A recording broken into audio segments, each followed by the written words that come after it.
Hey everybody, this is just a little quick update on how to install a Compustar remote start system on the 2020 4Runner. The instructions say in the Compustar manual that you have to install a hood pin in order for it to work, basically making sure the hood's closed so you can't start the vehicle while it's running in case anyone's under the hood. Sorry for the pause, my phone rang. So I was reading on the internet, and it says that the newer 4Runners do not have a hood pin built in. However, after I went through the hassle of buying a separate hood pin, installing it, and wiring it up, I just looked at my dash lights and it shows that the hood was open. So at least the 2020 4Runners do have a hood pin. The model that I used was the Compustar DC3 model. I've used this on my last two vehicles. It's a programmable brain. You need a USB connection. You can plug it into your computer, create an account with Idatalink, and basically configure the module to your vehicle.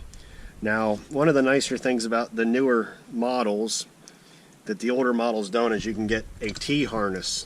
Basically, there's only 2 to 3 connections that you have to make with the car. The T-harness plugs in to the computer right here and here. There's a harness that goes up to the steering column here and here, and there's only one other wire that you have to attach, which goes to the back of the computer. I actually had removed the whole computer to do this, to make it easier. There's one pink wire coming out of the 56-pin plug on the back of the computer here that you have to tie into a relay. And the relay is just a standard 5-pin automotive relay, wired it up. You don't even use the 1 pin, but it specifies that you have to use a 5-pin relay.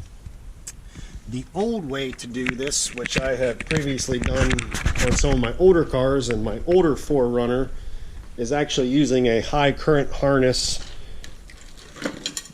which involves hooking up the majority of these and probably 6 other wires. It's tedious, it's a lot of splicing, and if your vehicle has a T-harness, it makes it so much easier. Because, as I stated, the only wire I had to hook up was that 1 wire.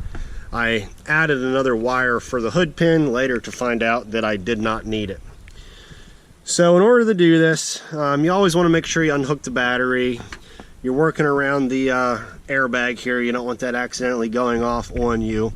And to make this a lot easier, because I couldn't find any write-ups on how to take this apart properly, I ended up removing the whole airbag component, and it's just 4 bolts. 1 here, 1 here, 2 on the other side. I didn't totally take it off because it has the connectors that are real pain in the butt to remove, and I didn't actually want to mess with the airbag. So I took that off, lowered it down, supported it out of the way so I had a lot more room to work. Removing the car's computer makes this so much easier to do. You don't really have to remove this green module right there, but you do need to unbolt that bolt. There's one back there, and there's one on the bottom. And then you can take that whole bracket out, pull the computer out, unhook all the plugs, and it makes splicing that wire that you got to tie into the relay so much easier.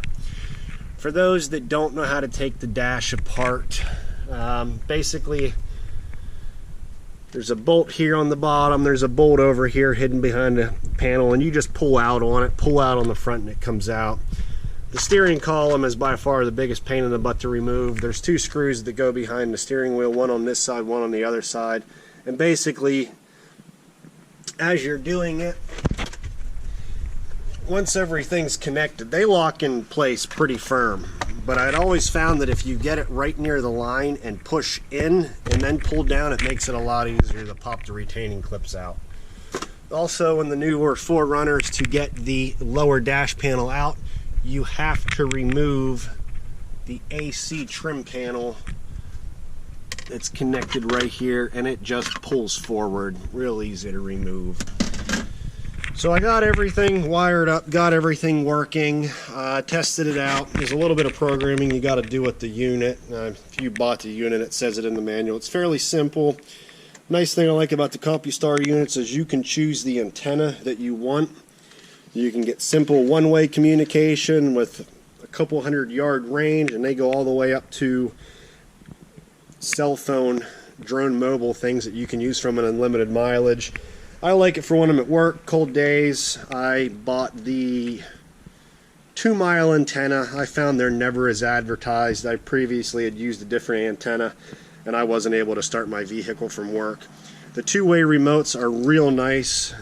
They have fancier ones than this, but this one basically, once you start it, it'll flash that it's running. If it doesn't start, it'll flash red and have an error, so you really know what you're doing. If any of you have any questions, feel free to leave comments. This is my first time doing it on this vehicle. I had actually just purchased this vehicle on Saturday. I can live without the remote start, but my fiance, this was the first thing that she wanted taken care of. So I'm going to put everything back together. Steering column goes on first, lower dash trim, the radio cover, the kick panel, and then the trim down the side here. I just got to tuck all the wires up and away. And the nice thing is about this is there is plenty of room in there to tie this small module and the wiring up out of the way without it interfering with any of the pedals or the steering column. Again, if you have any questions, let me know. Thanks for watching.